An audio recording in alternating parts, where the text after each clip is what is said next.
Que Dios les bendiga, hermano. Amén.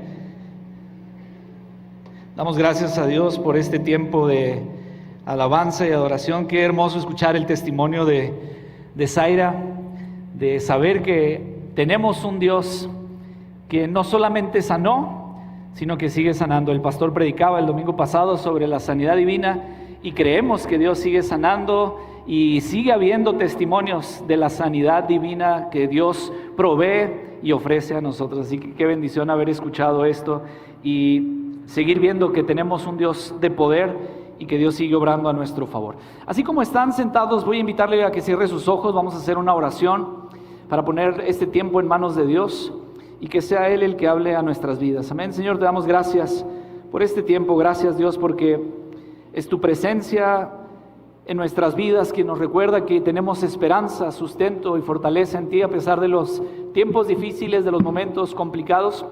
Eres tú, Señor, en nosotros, obrando a nuestro favor y trayendo dirección a nuestras vidas. Ponemos este tiempo en tus manos, Dios, para que hables a nosotros por medio de tu palabra y que tu nombre sea glorificado a través de nuestra obediencia a ella. Te lo pido en el nombre de Jesús. Amén. Muy bien, hermanos, quiero compartir con usted por lo menos este domingo y el próximo domingo, una pequeña serie que he titulado No puedo ganarle a Dios. Y esto nace a partir del estudio de los martes. Las personas que están acompañándonos y viniendo los martes se darán cuenta de que estamos estudiando nuestro credo, qué es lo que nosotros creemos como iglesia sustentado en las Sagradas Escrituras, cuáles son los principios bíblicos en los que nosotros creemos, las enseñanzas bíblicas que nosotros obedecemos.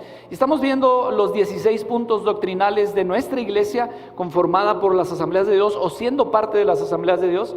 Y estudiando esto me di cuenta de lo importante que era platicar con ustedes como iglesia general, porque desgraciadamente son pocos, muy pocos, a diferencia de hoy domingo que el santuario está lleno. Los martes es muy poca gente la que viene a la enseñanza y creo que es necesario que lo entendamos todos como iglesia y que sepamos todos como iglesia qué es lo que creemos, cuál es nuestro fundamento. Y como hemos predicado de diferentes verdades de la palabra, verdades aplicables a nuestras vidas, la enseñanza también es un tema muy importante. Así que Dios puso e inquietó mi corazón para hablar con ustedes de este tema. Y quiero anticiparle que tanto este mensaje como el próximo mensaje del siguiente domingo, espero que esto no atente y afecte contra la asistencia del próximo domingo, pero quiero decirle que no son tan emotivos. Disfrutamos y somos bendecidos con Dios cuando Dios habla una palabra y que llega a nuestro corazón y que nos motiva en momentos de incertidumbre, de pesadez o momentos complicados, y que viene Dios y habla en nuestras vidas. Esas palabras nos motivan, nos alientan. Bueno, estos mensajes, déjenme anticiparle, no son tan emotivos, pero sí son muy reflexivos y me atrevo a decir que hasta desafiantes para nuestra fe. Pero esto, hermanos, siempre con un sustento bíblico, con un respaldo espiritual y con un testimonio real. No sé si me pueden ayudar un poquito con el micrófono porque siento que está haciendo poquito eco, poquito feedback. Si me ayudan ahí, por favor, Israel. Hermanos, que el tema que voy a compartir con ustedes es un tema muy controversial, así que esta semana he estado pidiendo al Espíritu Santo que sea Él el que trate con nosotros. Porque yo voy a compartir el mensaje, pero deseo que sea el Espíritu Santo tratando en usted y revelando estas verdades a usted. Los martes que enseñaba esto, se acercó una hermana y me dice: nunca me había sentido tan convencida sobre esto hasta que lo enseñaste. Lo practicaba, pero no tenía como ese convencimiento. Mi deseo es que a la luz de la palabra y guiado por el Espíritu Santo usted pueda entender estas verdades, las aplique en su vida y vea la bendición que Dios tiene para usted. Este tema se llama No puedo ganarle a Dios. Es una serie de 2 mensajes que quiero compartir con usted. Y la Biblia, hermanos, es muy clara y muy puntual sobre las instrucciones para nuestras finanzas. Ese es el tema que quiero compartir. Quiero hablar de dinero, quiero hablar de finanzas, que este siempre es un tema escabroso, que este siempre es un tema que, van a hablar de dinero, ya van a empezar a pedir. No, quiero guiarle a la luz de la Biblia para ver qué es lo que el Señor nos enseña y si aprendemos a poner en práctica estos principios con fe y con agradecimiento, vamos a ver resultados en nuestras vidas sorprendentes y maravillosos. Quiero hablar de la bendición espiritual y de la bendición material que existe a través de la obediencia a los principios bíblicos en relación a las finanzas. Un gran cantante cristiano, que él dijo que fue poeta por accidente, Juan Romero, escribió lo siguiente, dice: una cosa yo he aprendido de mi vida al caminar. Este poema me lo enseñó mi abuela la mamá de mi mamá, la chatita, a los que la conocieron, y ella me lo recitaba y hablaba ella desde su experiencia y me decía: mi hijo, yo me he dado cuenta de que no puedo ganarle a Dios cuando se trata de dar. Y me leía este poema de Juan Romero que dice: una cosa yo he aprendido en mi vida al caminar: no puedo ganarle a Dios cuando se trata de dar. Por más que yo quiero darle, siempre me gana Él a mí, porque me regresa más de lo que yo le pedí. Se puede dar sin amar, no se puede amar sin dar. Si yo doy, no es porque tengo, más bien tengo porque doy. Y cuando Dios me pide, es que Él me quiere dar. Y cuando mi Dios me da, es que quiere pedir. Si tú quieres, haz el intento y comienza a darle hoy. Y verás que en poco tiempo tú también podrás decir: una cosa yo he aprendido en mi vida al caminar: no puedo ganarle a Dios cuando se trata de dar. Parto de esta premisa. Dios nos ha puesto aquí como administradores. En el primer mensaje que comparto con usted, lo hago desde este entendimiento: no puedo ganarle a Dios, y hablo de administradores. La palabra en la Biblia que encontramos para administradores o administrador o administración es mayordomía. Y esta palabra es una palabra que viene del griego oikonomos, que significa literalmente el administrador de la casa. Los principios bíblicos o la referencia bíblica que tenemos era de la persona que tenía el cuidado de la casa, el que administraba los bienes de la casa. No era el dueño de la casa, era el que administraba lo que había ahí, el que podía hacer uso de lo que había en la casa, pero para el beneficio de la casa. Es decir, él podía utilizar, él podía dar uso, él decía que sí, que no, pero no era el dueño de las cosas, no era el dueño de la casa, sino era el que administraba, era el administrador de la casa. Ahora, partiendo de esta premisa de la administración, que es lo que Dios nos enseña, me he dado cuenta a la luz de la palabra que ninguno de nosotros tenemos opción. Todos los que estamos aquí somos administradores. Quiero que voltee a su lado, voltee a ver a la persona, no le diga nada, nada más voltee a verla. Ya usted vaya evaluando si es buen administrador o no, no le diga nada, por favor. Todos, sin reserva, todos aquí, desde el más pequeño hasta el más grande, somos administradores. Dios nos ha dado esa función. Dios nos ha delegado esa responsabilidad y al mismo tiempo nos ha otorgado ese privilegio. No hay opción aquí, todos somos administradores. Cuando Dios creó todas las cosas en el Génesis, el capítulo 1, que vemos la creación de todo lo que nosotros conocemos, la Biblia es bien clara en ese sentido y no dice que le entregó la propiedad de la creación al hombre. Dios creó todas las cosas, pero no le dio la propiedad, le dio la mayordomía de la creación. Es decir, fue creadas las cosas, pero no le dijo: tú eres dueño de las cosas. No es: tú vas a ser administrador de la casa. Todo está aquí para tu uso, todo lo puedes usar a excepción de este árbol, pero todo lo demás lo puedes usar, lo puedes comer, lo puedes administrar. No eres el dueño, porque Dios no entregó la propiedad, sino el cuidado de la creación, la administración de la creación. Y desde entonces, desde Génesis capítulo 1 hasta el día de hoy, Dios nos sigue dando esa capacidad y esa responsabilidad de saber ser administradores o mayordomos de lo que hay en nuestras manos. Y desde esa premisa, hermanos, entendemos entonces que todos somos administradores. Levanten la mano los que son administradores. Muy bien, qué bueno por los que sí están poniendo atención. Y la Biblia es muy clara en ese sentido. Dice que hay buenos administradores y malos administradores. Hay buenos administradores y malos administradores. Somos administradores. Esto, hermanos, me lleva a la primera gran verdad que quiero compartir con ustedes. Primer gran verdad en cuanto al tema no puedo ganarle a Dios, administradores, es esta: Dios es dueño de todo. La palabra nos enseña en Primera de Crónicas capítulo 29, versos 10 en adelante. Dice: luego David alabó al Señor en presencia de toda la asamblea. Oh Señor Dios de nuestro antepasado Israel, que seas alabado por siempre y para siempre. Tuyos, oh Señor, son la grandeza, el poder, la gloria, la victoria y la majestad. Todo lo que hay en los cielos y en la tierra es tuyo, oh Señor, y este es tu reino. Te adoramos como el que está por sobre todas las cosas. La riqueza, el honor solo vienen de ti, porque tú gobiernas todo. El poder y la fuerza están en tus manos, y según tu criterio la gente llega a ser poderosa y recibe fuerzas. Oh Dios nuestro, te damos gracias y alabamos tu glorioso nombre. Y luego se pone con esta interrogación el rey David a tratar de entender el principio y tratar de entender el poder de Dios en relación a la administración que Él recibe. Dice, oh Dios nuestro, dice, pero ¿quién soy yo y quién es mi pueblo para que podamos darte algo? Todo lo que tenemos ha venido de ti y te damos solo lo que tú primero nos diste. Estamos aquí solo por un momento, visitantes y extranjeros en la tierra, al igual que nuestros antepasados.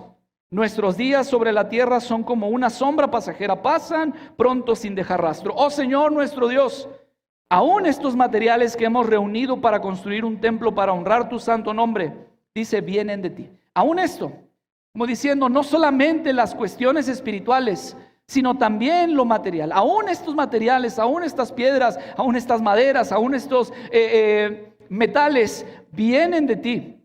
Y luego termina esta oración David diciendo, todo te pertenece. Esta es la primera gran verdad sobre este tema. Dios es dueño de todo. El mismo Señor lo confirma en Ageo capítulo 2. El verso 8 dice, la plata es mía y el oro es mío, dice el Señor. Y luego fíjese la versión que maneja. Dice el Señor de los ejércitos celestiales. El Dios de poder, el Dios que pelea las batallas, el poderoso gigante que va frente a nosotros. Dice, mío es el oro y mía es la plata. Yo soy dueño de todo. Del poder, de la riqueza, de la gloria. Yo soy dueño de los bienes. Yo soy dueño de lo que tienes, de lo que administras. Este principio, hermanos, es fundamental que logremos entenderlo desde esta perspectiva divina. Lo que tengo no es mío. ¿De quién es? ¿De quién es? De Dios. No es mi casa, no es mi carro, no es mi dinero, es de Dios. Y esto es interesante porque Dios me ha dado el privilegio de administrarlo. Y cuando yo leo esta verdad, hermanos, a mí me sorprende tanto porque yo digo, Dios, a pesar de mí me estás dando la oportunidad de administrarlo. Déjeme decirlo en otras palabras, Dios, tú sabes cómo soy y me estás dando la oportunidad de administrarlo. Mi papá dice, Omar, a ti parece que te quema el dinero. Tú tienes dinero en las manos y parece que te quema y quieres ir a gastarlo. Y decía mi papá, si te venden piedritas, vas y compras porque quieres buscar algo, porque quieres comprar. Y cuando me dice eso, la verdad es que sí, creo que es más herencia de mi mamá que de mi papá. Mi papá, digamos que es un poquito ahorrativo. Y mi mamá, por parte de mi abuelo, siempre han sido muy desprendidos, muy generosos. Y también buenos para comprar las cosas. Entonces cuando yo veo esta verdad y veo que la Biblia me enseña que Dios es dueño de todo y que dentro de esa maravilla y ese poder que me permite a mí otorgarme algo, Él dice, quiero que tú lo administres. Y yo digo, Señor, a pesar de mí, ¿sabes cómo soy y me estás dando? Sí. Por eso quiero darte los principios, el orden, las reglas para que aprendas a administrarlo. Porque a pesar de ti te estoy permitiendo que administres lo que estoy poniendo en tus manos. El salmista dice en el Salmo 24, verso 1, la tierra es del Señor y todo lo que en ella hay, el mundo y todos sus habitantes. Todos los que estamos en la tierra somos del Señor. Todo lo que tenemos en la tierra es del Señor. Y siendo todo de Dios, Él es el que tiene a bien permitirme administrar más o administrar menos. Santiago escribe en su carta, capítulo 1, verso 17, todo lo que es bueno y perfecto desciende a nosotros ¿de parte de quién? De Dios nuestro Padre, quien creó todas las luces en los cielos, dice la traducción literal de lo alto, del Padre de las luces. Él nunca cambia ni varía como una sombra en movimiento. Hermanos, ¿a cuántos de aquí les gusta comer? Levánteme la mano, sean honestos. Híjole, qué bueno. ¿Cuántos de aquí tuvieron la oportunidad de comer fuera de casa esta semana? Levanten la mano. Mire, qué bendición. Bueno, no sé si le ha tocado ir a los lugares fuera de casa y llega y encuentra un lugar que tiene comida muy rica. Y va a la primera vez y el sabor es increíble, es asombroso y usted disfruta y dice, definitivamente voy a volver a venir a este lugar. Y pasa el tiempo y cuando tiene oportunidad vuelve a ir a ese lugar. Pero resulta que cuando vuelve a ir la comida ya no está tan rica. O la porción ya no es tan generosa. Cuesta más, le dan menos, cuesta más, sabe menos rico que aquella vez que lo había probado por primera vez. Y creo que en algún momento hemos tenido esa experiencia. ¿Por qué? Porque las cosas van bajando de calidad, inclusive en los productos que usted puede comprar en la tiendita. Hay gente que dice, la Coca-Cola ya no sabe igual. Las papitas ya no saben igual, los gansitos ya no saben igual. Y tal vez las empresas, para bajar sus costos o para bajar el azúcar o lo que sea, van cambiando los elementos, pero eso a nosotros se nos hace que va perdiendo calidad. Mire, todo lo que tenemos, los bienes que tenemos, todo se va desgastando, todo se va devaluando, todo va perdiendo valor, se va haciendo viejo conforme pasa el tiempo. Y hermanos, es una verdad que a mí me llena tanto y me bendice tanto, porque me enseña que Dios es dueño de todo, pero que Él tiene a bien bendecir y que las bendiciones de Dios no bajan de calidad. Cuando Santiago escribe, dice, todo lo bueno, todo lo perfecto desciende a nosotros. Podemos ser parte de nosotros, tenemos la oportunidad de administrarlo nosotros, a pesar de nosotros, pero todo eso bueno proviene del Padre de las luces. Y el argumento que menciona Santiago para darle validez y para darle fortaleza a este párrafo es sorprendente, porque él dice, Él es un Dios que nunca cambia. Como una sombra que no tiene variación, Él se mantiene, es decir, Él es el mismo de ayer, de hoy y por los siglos. Esto me quiere dar a entender que todo lo bueno y todo lo perfecto que Dios tiene para mí sigue siendo bueno y perfecto ayer, hoy y seguirá siendo mañana. Esta es una verdad bien interesante y bien importante. Él es el dueño de todo, yo solamente soy administrador. Ahora, la Biblia me habla de un Dios que no cambia, que no baja la calidad de sus bendiciones, que no devalúa la calidad de sus bendiciones. Y todo lo que sigue descendiendo de lo alto hasta este domingo sigue siendo bueno y sigue siendo perfecto. Porque todas las bendiciones que Dios tiene para nosotros tienen su sustento en Cristo. Tienen su validez en Cristo. Es decir, no hay forma de recibir algo bueno de Dios si no es por medio de Cristo. Todas las bendiciones, todas las promesas que Dios ha dado, todo lo bueno, todo lo perfecto que desciende a nosotros de parte de Dios es gracias a Cristo. Cuando Pablo le escribe la carta a los Efesios, dice en el capítulo 1, el verso 3, toda la alabanza sea para Dios, el Padre de nuestro Señor Jesucristo, que nos ha bendecido con toda clase de bendiciones espirituales en los lugares celestiales. Y luego menciona Pablo, ¿por qué? Porque estamos unidos a Cristo. Todos los beneficios espirituales son para nosotros en Cristo. Es decir, vuelvo a repetirlo, no hay forma de recibir algo bueno de Dios sin Cristo. Si hemos recibido algo bueno de Dios, algo perfecto de Dios, es gracias a Cristo. Y todas estas bendiciones de Dios las recibimos por fe. Ahora, esto es bien importante, hermanos, porque Dios tiene bendiciones. Es decir, el cielo sigue derramando todo lo bueno y todo lo perfecto para nosotros hasta el día de hoy. Pero para poder adquirir, para poder tomar, para poder poseer aquellas bendiciones, aquello bueno y perfecto de Dios, es necesario que tengamos fe. Porque si no tenemos fe en Cristo, no podemos recibir nada de Dios, porque lo que recibimos de Dios es por Cristo. Así que la Biblia nos insta a tener fe en Cristo para poder recibir aquello que Dios tiene para nosotros. Y esto es bien interesante porque todas las bendiciones de Dios las recibimos en Cristo por fe. Pero escuche bien esto que le voy a decir. La responsabilidad de administrarlo no es por fe. Lo que recibimos es por fe. La responsabilidad de administrarlo no es por fe. Es decir, yo no puedo decirle, Señor, yo tengo mucha fe en ti, pero tú sabes cómo soy, ¿para qué me das? Yo tengo mucha fe en ti, Señor, yo sé que me lo puedes dar, pero si me lo das, tú sabes cómo soy. Así que si yo me alejo, si yo me pierdo, si yo me desvío, tú me lo diste. Yo creo que tú me lo puedes dar. Por eso le digo, lo recibimos por fe, pero no lo administramos por fe. Para administrarlo necesitamos sabiduría de Dios. Para administrarlo necesitamos la dirección de Dios. Por eso necesitamos saber cómo hacerlo. La fe, escuche bien esto, es el medio para recibir todo lo bueno y todo lo perfecto que desciende a nosotros por parte de Dios en Cristo. Pero la sabiduría es la herramienta para administrar, para mantener y para potenciar lo que hemos recibido de Dios. ¿No fue el reclamo a aquellos que les dio los talentos? ¿Por qué guardaste el talento? Aquellos dos lo que le dieron lo multiplicaron, lo hicieron crecer. ¿Por qué tú lo escondiste y por qué tú lo guardaste? Porque la responsabilidad de administrar no es por fe recibieron todos los talentos.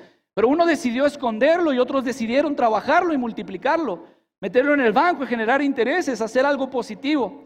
Así que lo que Dios nos da para administrar es por fe, pero la forma de administrar es por la sabiduría. Proverbios capítulo 8, en el llamado que la Biblia nos hace a la sabiduría, dice la palabra, verso 17.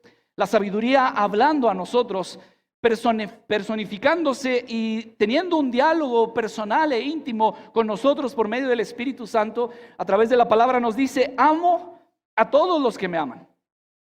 La sabiduría nos dice: yo amo a los que me aman a mí por ser sabiduría. Los que me buscan me encontrarán. Tengo riquezas y honor, así como justicia y prosperidad duraderas. Mis dones son mejores que el oro, aún el oro más puro. Mi paga es mejor que la plata refinada. Camino en rectitud por senderos de justicia. Los que me aman heredan riquezas. Llenaré sus cofres de tesoros. Mire, la primera gran verdad de este tema es que Dios es dueño de todo. Yo solo soy administrador. La segunda verdad de este tema, no puedo ganarle a Dios, es que Dios es un excelente proveedor. ¿Cuántos dicen amén? Dios es un excelente proveedor. Mire, cuando vamos a la Biblia, hermano, vemos a Dios revelándose al pueblo de Israel en el Antiguo Testamento, y lo he enseñado y lo he dicho algunas veces desde este lugar. Nos damos cuenta de que Dios se presenta al pueblo según la necesidad que el pueblo tiene. Según la circunstancia que el pueblo está viviendo o enfrentando, Dios hace su aparición para atender la necesidad. Y esto es bien sorprendente, porque la Biblia en el Antiguo Testamento me habla de un Dios que es santo. Y la palabra santo significa apartado. Y uno pudiera pensar, bueno, entonces Dios está manifestando al pueblo como un Dios apartado, como un Dios que está lejos, diciendo: yo soy bueno, yo soy perfecto, tú no puedes acercarte a mí porque estás manchado de mal, de pecado, de falta de inocencia. Pero la Biblia me enseña que en esta santidad que Dios tiene, Él tiene a bien a relacionarse con el pueblo. Y para ver la identidad y la relación tan personal que tiene, lo hace a través de las diferentes necesidades que el pueblo tiene. Estos son algunos de los nombres que encontramos en el Antiguo Testamento para hablar y ver cómo el carácter de Cristo, o el carácter de Dios, es reflejado desde el Antiguo Testamento. Número 1, el Shaddai, que significa Dios Todopoderoso. Cuando vamos a la Biblia, en el capítulo 17 de Génesis, el verso 1 dice: cuando Abraham tenía 99 años, el Señor se le apareció y le dijo: yo soy el Shaddai. Esto significa Dios Todopoderoso. Sírveme con fidelidad y lleva una vida intachable. El contexto de esto es que Abraham está siendo llamado por parte de Dios para cumplir un pacto que Dios ha determinado. Y Dios se presenta a Abraham y le dice: yo soy el Shaddai. No le está diciendo: yo soy un Dios santo apartado. Le está diciendo: yo soy el Dios Todopoderoso. Quiero establecer un pacto contigo. Voy a prometer algo para ti y para el pueblo que viene de descendencia tuya. Y me gusta porque el argumento que Dios menciona con Abraham no es el Dios de las generaciones, no es el Dios santo o apartado. Dice: yo soy el Dios Todopoderoso. Es decir, si yo te estoy dando una promesa, es porque tengo todo el poder para cumplir esa promesa. Y esa es la forma en la que se presenta Dios. Además tenemos número 2, el Elyon, que significa Dios Altísimo. Y este nombre resalta la supremacía de Dios por sobre todas las cosas. Todo existe, pero Dios está por encima de todo lo que existe. Este es el argumento y bajo las premisas que compartimos. Dios es dueño de todo lo que hay en la tierra, el mundo y los que en él habitan, de todas las cosas y de todos los que estamos dentro de. Salmos capítulo 78, verso 35, dice la palabra: entonces recordaron que Dios era su roca, que el Dios Altísimo, el Elyon, era su redentor. Número 3, el Olam, que es Dios eterno. Y cuando Dios se presenta como el Olam, habla de la naturaleza inmutable de Dios. Es el mismo argumento que Santiago explica en su carta. Él es un Dios que no cambia. Él es un Dios que no varía. Él es el Dios que sigue siendo el mismo de ayer, de hoy y por los siglos. El mismo que tiene el poder para cumplir un pacto con Abraham, sigue teniendo el mismo poder para cumplir la promesa que te dio a ti en este lugar. El mismo Dios que habló a los antepasados sigue teniendo el mismo poder, el mismo amor, la misma gracia, la misma misericordia para nosotros hasta hoy día. Él es eterno, no tiene ni principio ni fin. Número 4, Yahweh o Jehová.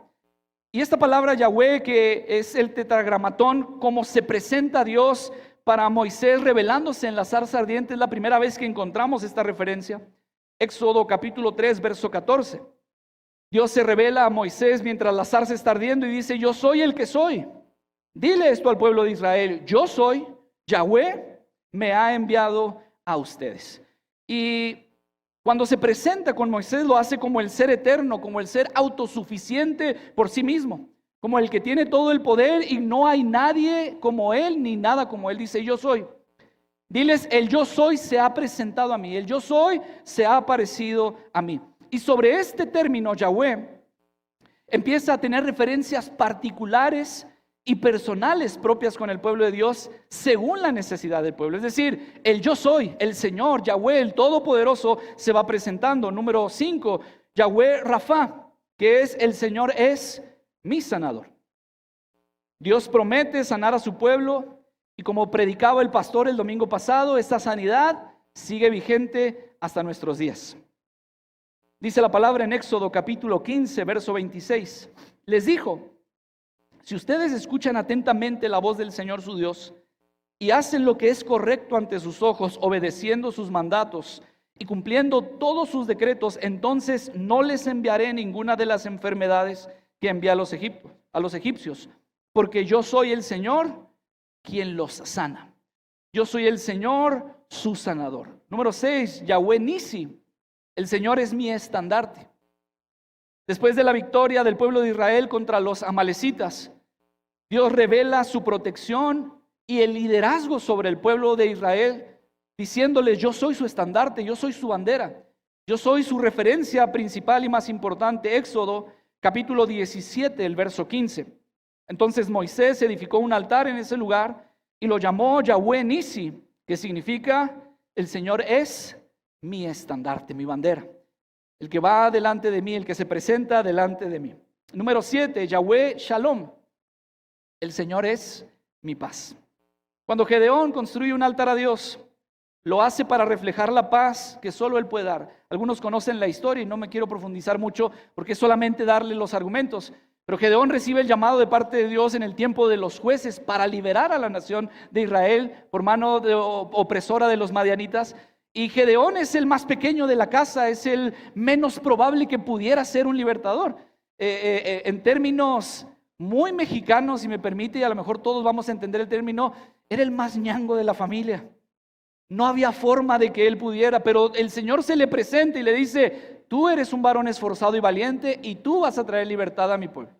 Y Gedeón, desconcertado por eso, porque estaba escondido desgranando el trigo o limpiando el trigo para que los madianitas no se lo robaran, y recibe esa palabra que no tiene nada que ver con su realidad. Y cuando Dios le confirma, porque pide confirmación a Dios, cuando Dios le confirma, dice la palabra que él va y ofrece un sacrificio.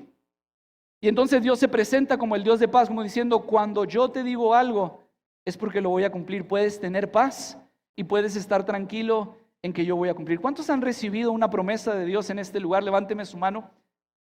Déjeme recordarle esto: Él es nuestra paz. Y al referirse a Yahweh Shalom, no es nada más de: ay, estoy tranquilo. No, puedes estar tranquilo porque el Todopoderoso va a cumplir su promesa en ti. Puedes descansar en paz porque el Todopoderoso va a cumplir su palabra en ti. Número 8, Yahweh Rohi. El Señor es mi pastor. Esto nos da el reflejo de la guía y el cuidado de Dios para su pueblo. El salmista lo expresa en un pasaje conocido por todos nosotros. En medio de una situación importante para él, él escribe y dice poéticamente algo que ha traspasado las generaciones. Y él dice: el Señor es mi pastor, tengo todo lo que necesito. Jehová es mi pastor, nada me faltará. Él es mi pastor, cuidado, guía y protección. Y número 9, que es el tema que estamos tratando, Yahweh Jireh, que significa: el Señor es mi proveedor. Ahora, le explico todo esto porque es interesante ver el contexto en donde cada nombre tiene su incursión. El pueblo estaba viendo las enfermedades que los egipcios padecían y Dios les dice: yo soy tu sanador. Esas enfermedades no van a estar sobre ti si tú cumples con lo establecido. El pueblo acaba de tener una batalla, acaban de vencer, y el Señor les dice: yo soy su estandarte, porque los pueblos en guerra levantaban sus banderas y era lo que los identificaba. Hace años, cuando estábamos en los exploradores, era la forma en la que nos distinguíamos de las diferentes iglesias. Llevábamos nuestro estandarte y eso nos hacía sentir orgullosos porque era la bandera del estandarte del Monte de los Olivos. El Señor les dice: yo soy tu estandarte. Y cada nombre tiene su propio argumento, cada nombre tiene su propia esencia, cada nombre tiene su contexto. Pero escuche bien lo que le voy a decir, porque estamos hablando de la segunda verdad en relación al tema no puedo ganarle a Dios. Y esta es que Dios es un excelente proveedor. Es decir, Dios no solamente es proveedor, Él es un excelente proveedor. Y hago énfasis en excelente porque el contexto en donde Dios se manifiesta como el proveedor es interesante. Génesis capítulo 22, verso 14.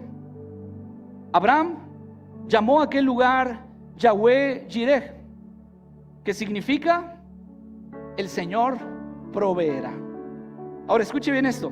Hasta el día de hoy la gente todavía usa ese nombre como proverbio: en el monte del Señor será provisto. Lo importante es esto: Abraham llamó a aquel lugar Yahweh Jireh, que significa el Señor proveerá. Cada nombre manifiesta el carácter de Dios. Y entre paréntesis, cada nombre que encontramos en el Antiguo Testamento tiene su cumplimiento y su validez en nosotros como iglesia y como hijos de Dios en Cristo. Porque todas las bendiciones que Dios tiene para nosotros son en Cristo sí y en Él amén. Todos los nombres con los que se presenta nuestro Dios Todopoderoso en el Antiguo Testamento tienen su cumplimiento en Cristo. Jesús es nuestra paz, Cristo es nuestro pastor, Cristo es nuestro proveedor. Todos los nombres tienen cumplimiento en Cristo. Ahora, la referencia bíblica para enseñarnos que Dios es nuestro proveedor es asombrosa, porque me deja ver que Dios no solo da. Déjenme lo explico de la siguiente manera. Dios le pide a Abraham que sacrifique a su único hijo, a Isaac, al hijo de la promesa. Dios había hablado con Abraham y le había dicho: tu descendencia va a ser incontable, no va a haber manera en que puedas entender o numerar tu descendencia. Y siendo Abraham de edad muy avanzada, le da a su hijo Isaac, al hijo de la promesa, aquel que iba a cumplir, que su descendencia y sus generaciones fueran creciendo y creciendo para cumplir el pacto de Dios. Pero resulta que Dios le pide a Abraham que vaya y sacrifique en holocausto, en ofrenda quemada, a su único hijo. Y aquí la cosa se empieza a poner interesante, porque Abraham no pone resistencia, o al menos la Biblia no enseña que Abraham ponga resistencia. Así como fue llamado en un principio a salir de su casa, cuando recibe la instrucción de llevar a su único hijo al monte, lo hace. Lleva a su hijo al monte Moriah junto a 2 siervos. Cuando llegan al punto donde Dios le indica que tiene que llegar, les dice a los siervos: ustedes espérenme aquí, vamos mi hijo y yo nada más. Y lo dice Abraham: vamos a adorar y volvemos. Y van avanzando, los siervos se quedan ahí, Abraham y su hijo siguen caminando, siguen avanzando. Y de pronto entra la curiosidad en Isaac. Él dice: oye papá, pues veo que traemos leña, veo que ya hay fuego, veo que está todo preparado. ¿Y el cordero? ¿Y el sacrificio, papá? Y Abraham le dice: Yahweh Jireh, Dios va a proveer. Acto seguido, y esto por más que trato de entenderlo y de imaginarlo, no logro captarlo, no logro asimilarlo, porque después de esto la Biblia dice que Abraham ató a su hijo y lo puso en el lugar del sacrificio. Y por más que trato de imaginarlo, no puedo, no sé qué pasó. No sé si Isaac dijo: bueno papá, ¿va? No sé si hubo un forcejeo, no sé si hubo un altercado, no sé si Isaac dijo: oye papá, espérate, ¿qué estás haciendo? Yo soy tu hijo, tu único hijo, ¿cómo me vas a sacrificar en este? No entiendo, no sé. Pero la Biblia dice que Abraham toma a su hijo, lo ata, lo pone en el lugar del sacrificio. Y cuando está a punto de sacrificarlo delante de Dios, dice la palabra en Génesis capítulo 22, verso 11. En ese momento, cuando Abraham está a punto de sacrificar a su hijo, en ese momento el ángel del Señor lo llamó desde el cielo: Abraham, Abraham. Y respondió: sí, Señor, dime, aquí estoy. Y la instrucción es: no pongas tu mano sobre el muchacho, dijo el ángel, no le hagas ningún daño, porque ahora sé que de verdad temes a Dios. No me has negado ni siquiera a tu hijo, tu único hijo. Verso 13. Aquí es donde se pone interesante esta historia. Entonces Abraham levantó los ojos, dice la palabra, y vio un carnero que estaba enredado por los cuernos en un matorral. Así que tomó al carnero y lo sacrificó como ofrenda quemada en lugar de su hijo. Verso 14, lo volvemos a leer. Abraham llamó a aquel lugar Yahweh Jireh, el Señor proveerá. ¿Qué quiero decir con esto? Que justo en ese momento, de manera inesperada, de manera milagrosa, de manera sorprendente, aparece un carnero. No sé si podemos poner el carnero. De manera sorprendente aparece un carnero atrapado. No se había visto. Isaac le dijo: oye papá, tenemos el altar, tenemos la lumbre, tenemos la leña, ¿y qué vamos a sacrificar? No había. Pero justo en ese momento, cuando el Señor interviene, cuando la obediencia de Abraham es probada, dice que levantó su vista y encontró y vio un carnero. Esto es el testimonio y este es el ejemplo que quiero darle. Cuando la Biblia habla de que Dios es nuestro proveedor, Dios no solo da, no dice necesitas, toma, te hace falta esto, ten. No, la forma en la que Dios provee es de manera sorprendente, milagrosa e inesperada. Y hasta el día de hoy sigue siendo así, de manera sorprendente, milagrosa e inesperada. Hermanos, Dios sigue encontrando hasta hoy maneras de sorprendernos y de bendecirnos. Pero hay un principio importante aquí: la obediencia. Cuando Dios habla con Abraham la primera vez, sal de tu tierra y de tu parentela, Él lo hace. Cuando Dios vuelve a hablar, si me ayudas con la luz, cuando Dios vuelve a hablar y le dice: necesito que me sacrifiques a tu hijo, Él lo hace. Y la obediencia trae la provisión de Dios. Dios sigue siendo nuestro proveedor. Cuando nosotros atendemos por fe, recibimos la bendición de Dios, con sabiduría la administramos. Y esto es importante. Malaquías capítulo 3, verso 10. Dios tiene maneras asombrosas de proveernos, pero nuestra obediencia es el primer paso de fe. Dice el Señor en la palabra: traigan todos los diezmos al depósito del templo para que haya suficiente comida en mi casa. Si lo hacen, dice el Señor de los ejércitos celestiales, no el Dios proveedor, sino el Dios todopoderoso, les abriré las ventanas de los cielos, derramaré una bendición tan grande que no tendrán suficiente espacio para guardarla. Y escuche bien estas palabras. Dios hablando a nuestras vidas dice: inténtalo, ponme a prueba. Escuchaba del doctor Guillermo, nuestro administrador nacional de las Asambleas de Dios, decir: es el único lugar en la Biblia donde Dios nos permite ponerlo a prueba. No hay otra parte en la Biblia donde Dios nos dé esa capacidad o esa autoridad. Es el único lugar en las Sagradas Escrituras donde Dios nos da la oportunidad de probar a Dios. Mucho se debate, hermanos, sobre este pasaje, que es del Antiguo Testamento, que no aplica para nosotros. Déjeme decirle esto: el diezmo es la forma más práctica, más sencilla y al mismo tiempo más poderosa que hay para dar. Nosotros como pastores diezmamos, independientemente al lugar, a la persona, nosotros diezmamos a Dios. Y hasta el día de hoy hemos comprobado que es la forma más práctica, más sencilla y al mismo tiempo más poderosa que hay. Pero si alguien sabe de una forma de obediencia a Dios mejor que esta, la cambiamos.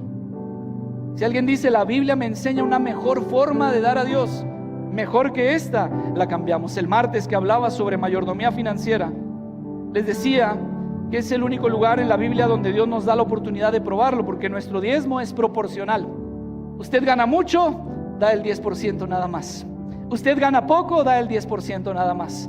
En cuestión de matemáticas, a los que son buenos, pues no tienen problema, pero a los que no somos tan buenos para las matemáticas, no tenemos problema, porque lo que recibimos es la 10ª parte.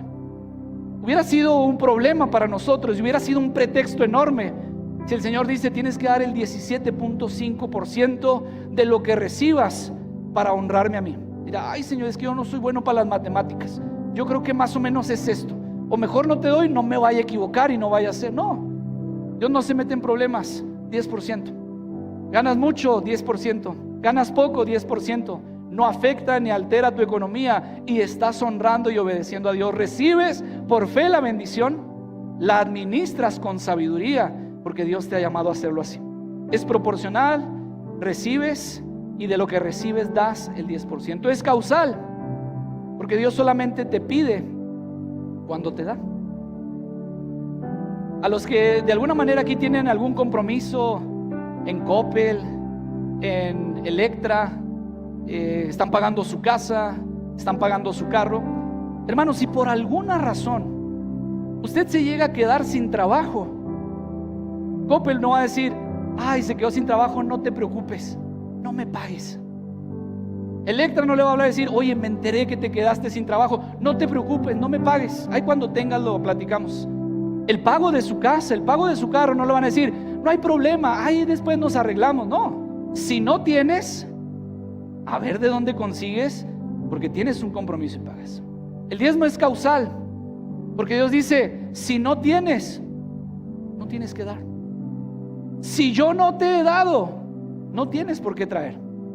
Pero si yo te he bendecido, en sabiduría puedes traer lo que me honra a mí y te bendice a ti. En obediencia puedes traer lo que me honra a mí y te bendice a ti. Y luego esto es sorprendente, porque además debe ser sistemático. Cada vez que recibo, yo aparto mi 10% y lo consagro para Dios. Iglesia, necesitamos ser sabios y obedientes para descubrir cómo Dios obra de manera sorprendente, milagrosa e inesperada hasta nuestros días si nosotros somos obedientes. Dios sigue encontrando maneras de sorprendernos y de bendecirnos. Mire, ¿cuántos de aquí han recibido una bendición material, económica de algún amigo? Levante la mano, levante la mano. Es Dios a través de su amigo. ¿Cuántos de aquí han recibido una bendición a través de la iglesia? Una despensa, una ofrenda de amor, algún incentivo. Levante la mano. Es Dios a través de la iglesia. ¿Cuántos de aquí han recibido alguna herencia? Levante la mano. Espero que no se la haya acabado para ver si nos invita unos taquitos, aunque sea. ¿Cuántos de aquí han sido ascendidos en su trabajo? Levanten la mano. ¿Cuántos de aquí han sido becados en su escuela? Levanten la mano. ¿Cuántos de aquí han recibido descuentos cuando han ido a pagar algo? Levánteme la mano. Le va a pagar y dice: ay, nada más que este tiene descuento, ¿qué tiene? Y uno dice: pues ¿qué tiene? Si quiere póngale más. ¿Cuántos reciben algún apoyo por parte de gobierno? Levanten la mano. ¿De alguna dependencia? Levanten la mano. Mire, lo que quiero decirles es que Dios sigue encontrando maneras de bendecirnos, porque Dios no solamente da, Él sabe hacerlo con generosidad, pero con mucha creatividad. Cuando mi esposa renunció a su trabajo para empezar el proyecto del CBI en la escuela, en la iglesia, ella estaba como maestra en el Colegio Palmore. Y gracias a Dios yo estudié en el Colegio Palmore cuando estaba niño. Es un colegio cristiano que tiene principios y valores cristianos. Mis papás hicieron el sacrificio para que mi hermana y yo estudiáramos en el colegio. Y decidimos nosotros meter a nuestros niños al colegio. Mi esposa estaba como maestra de secundaria. Y como pastores nos dan un privilegio y una bendición a nosotros de una beca del 50% para los niños. Entonces yo pagaba por Emma y por Max una colegiatura nada más. Como anuncio entre paréntesis, a todos los niños que son de la iglesia les hacen un 30% de descuento en su beca, como un convenio por parte de las iglesias. Bueno, nosotros como pastores teníamos una bendición añadida, 50% de beca, con el único compromiso de pagar los primeros días del mes, porque si no pagamos los primeros días del mes, entonces tienes que pagar la beca completa. Pasa un año del trabajo de mi esposa, renuncia, empezamos el proyecto del CBI. Durante todo un año estuvimos sembrando nuestro tiempo, parte de mi aportación y mi recurso como pastor para pagar a las maestras del CBI. Y justamente al año le hablan a mi esposa para decirle: tenemos una oportunidad y una vacante para la subdirección en primaria y preescolar. Yo le dije: aviéntate, el CBI de alguna manera ya está establecido, ya tenemos a las personas, podemos seguir trabajando y creo que es una buena oportunidad para que tú vayas y para que tú entres. Te va a ayudar a crecer profesionalmente, además tienes las capacidades y eres la persona ideal. Bueno, gracias a Dios la contratan, y cuando la contratan, al tiempo voy yo, hermanos, a pagar la colegiatura de los niños, de Emma y de Max. Llego a las cajas y digo: vengo a pagar García Zamora, y lo voltea y me dice: ¿son los hijos de la maestra, verdad? Y digo: sí. Y luego voltea con la persona que tiene atrás y le dice: ¿cómo le vamos a hacer con ellos? Y volteo yo a ver el calendario, la fecha y digo, se me pasó el día. Y yo llevaba, hermanos, para pagar el 50% de la colegiatura. Y dije, me van a cobrar las 2 colegiaturas.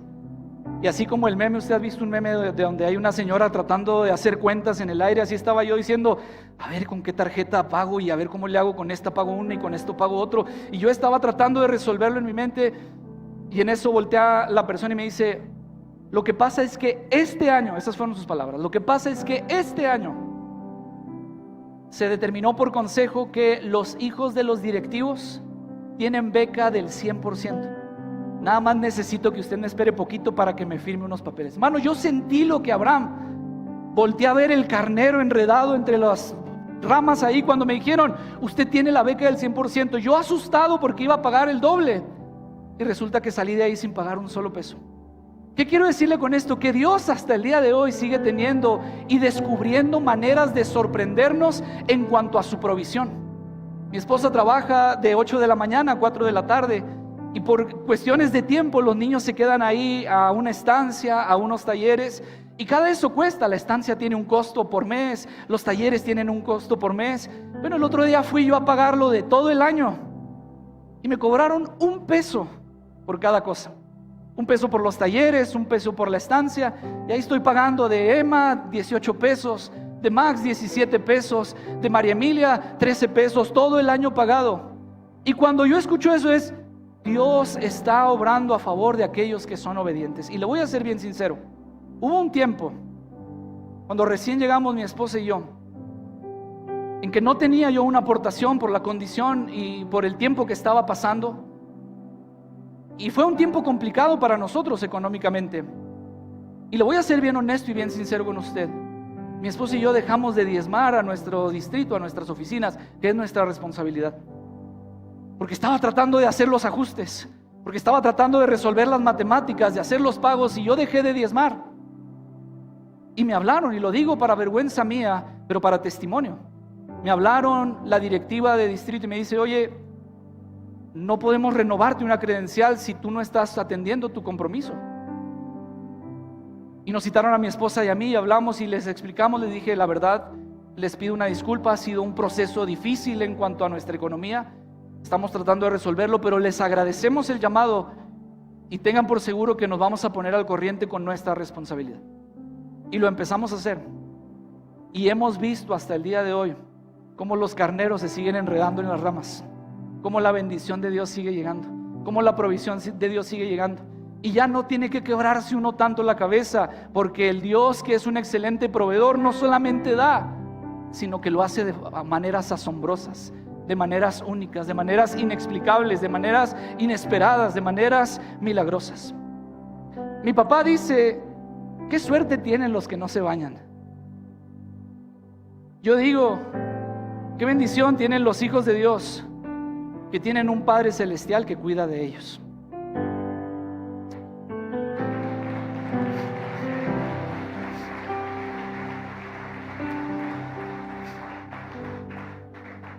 ¿Qué has recibido de Dios? ¿No hay agradecimiento en tu corazón por la bendición del cielo? O pregunto, ¿de qué tienes necesidad? ¿Cuál es tu necesidad económicamente? ¿Cuáles son los problemas financieros que tienes? ¿Acaso no tienes un Dios todopoderoso? Dice Jesús en Mateo capítulo 6, verso 26, miren los pájaros, no plantan, ni cosechan, ni guardan comida en graneros, porque el Padre Celestial los alimenta. Iglesia Monte de los Olivos, ¿y no son ustedes para Él mucho más valiosos que ellos? Segunda carta a los Corintios, capítulo 9, verso 8. Y Dios, el Padre de todas las luces, de aquel que hasta el día de hoy sigue descendiendo todo lo bueno y todo lo perfecto, ese Dios proveerá con generosidad todo lo que necesiten.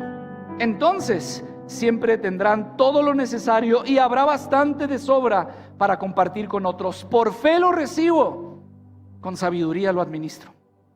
Por fe lo creo y es de Dios para mi vida, con sabiduría lo administro y con obediencia honro a Dios. Primera gran verdad, Dios es dueño de todo, yo solamente soy un administrador. Segunda gran verdad: Dios es un excelente proveedor, yo solo soy un administrador.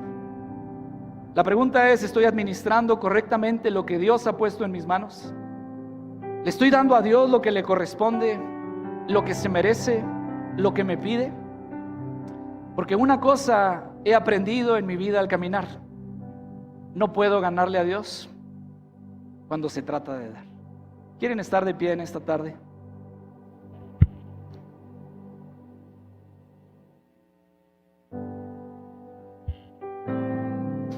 Así como estás en tu lugar, quiero que cierres tus ojos un momento. Y si hay alguien que está pasando por alguna necesidad económica complicada, ¿por qué no oramos en esta tarde al Señor y le pedimos en fe que Él intervenga a nuestro favor? Dios tiene todo el poder, pero déjame decirte esto: si vamos a pedir a Dios que intervenga en nuestra situación financiera, al mismo tiempo nos comprometemos a decirle: Dios, dame la sabiduría para no volverme a meter en ese mismo problema. Dame la sabiduría para honrarte primero a ti y no caer en la misma situación. Yo sé que tú lo puedes hacer. Yo sé que tú puedes utilizar formas milagrosas, poderosas. Yo sé que el carnero puede seguir apareciendo enredado entre los matorrales. Yo sé que tú lo puedes hacer. Ayúdame a mí a ser sabio en mi manera de administrar. Padre, nos acercamos a tu presencia en esta tarde, reconociendo, Dios, que tú eres el dueño de todo. Todo lo que tenemos es tuyo, Dios. Tú nos has dado la oportunidad, el privilegio de administrarlo. Y en medio de eso probablemente hemos cometido errores en nuestras finanzas. Hemos atentado a los principios bíblicos. No te hemos honrado como debiéramos. Señor, yo quiero pedir en esta hora por aquellos que están pasando por una situación económica complicada, por una situación financiera complicada, y lo hago con todo el temor reverente y con la gracia que has puesto en mí para hacerlo. Y te pido, Señor, en el nombre de Jesús, que tú intervengas a su favor, como Yahweh Jireh, como un Dios proveedor, que tú les sorprendas de forma milagrosa, poderosa, inexplicable, la respuesta a su necesidad en el nombre de Jesús. Pero al mismo tiempo, Espíritu Santo, te pido que traigas discernimiento espiritual y sabiduría divina para poder administrar, para poder poner en orden su vida, sus finanzas, que puedan honrarte a ti. Porque si tú eres el dueño de todo, lo mejor que podemos hacer es apartar para ti lo que es tuyo. Señor, yo pido, para gloria de tu nombre y para testimonio de poder hasta el día de hoy, que intervengas a favor de las necesidades económicas que pueda haber esta tarde aquí, y que podamos escuchar testimonios en este lugar. ¿Cómo lo resolviste? ¿Cómo lo hiciste? ¿Cómo hiciste, Señor, para que ese carnero volviera a aparecer enredado entre los matorrales? Lo creo en fe. Y pido, Señor, que nos des sabiduría de lo alto para ser buenos administradores, para honrarte con lo que has puesto en nuestras manos, para honrarte con lo que nos has dado. Te damos gracias en Cristo Jesús. Amén. Denle un aplauso a nuestro Dios.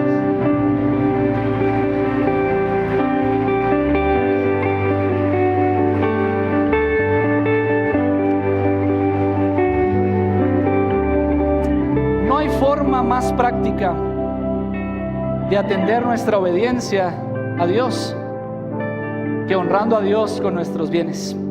Voy a invitar a los sugieres si pueden venir a este lugar, y quiero invitarle a usted, a los que anticipadamente se preparan con sus ofrendas, con sus diezmos. Vamos a honrar a Dios. A los que nunca lo han hecho, los invito con el testimonio bíblico: prueben a Dios. A los que nunca lo han hecho, aparten el 10% de lo que perciben, honren a Dios. Si Dios te ha dado, tienes la capacidad para hacerlo. Si no te ha dado, no hay ningún problema. Pero si Dios te ha bendecido, ¿por qué no honramos a Dios con nuestros bienes, con nuestras ofrendas? Y vemos la mano del Todopoderoso obrando a nuestro favor. Dios, te damos gracias por estas ofrendas, por estos diezmos. Bendice, Señor, al dador alegre. Cumple tu palabra en ellos, Dios. Sigue siendo nuestro proveedor y glorifica tu nombre en cada necesidad. En Cristo Jesús. Amén. Pasamos a depositar nuestras ofrendas.